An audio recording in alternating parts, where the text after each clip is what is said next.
السلام علیکم ورحمۃ اللہ وبرکاتہ۔ پیارے بچوں، آج ہم پڑھیں گے ایک پیاری سی کہانی جو ہے شیر اور چوہا۔ جنگل کا بادشاہ شیر ایک دن بہت بھوکا ہوتا ہے۔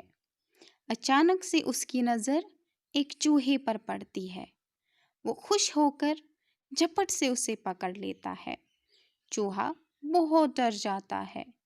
اب جیسے ہی شیر اسے کھانا چاہتا ہے، چوہا کہتا ہے، حضور، آپ تو جنگل کے بادشاہ ہے، میں تو ایک ننھی سی چھوٹی سی جان ہوں، مجھے کھانے سے آپ کو کیا ملے گا؟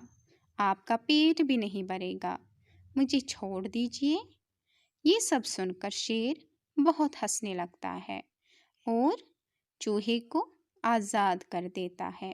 اب ایک دن چوہا جنگل جاتا ہے۔ اس کی نظر شیر پر پڑتی ہے اور دیکھتا ہے کہ یہ تو جال میں پھنس گیا ہے۔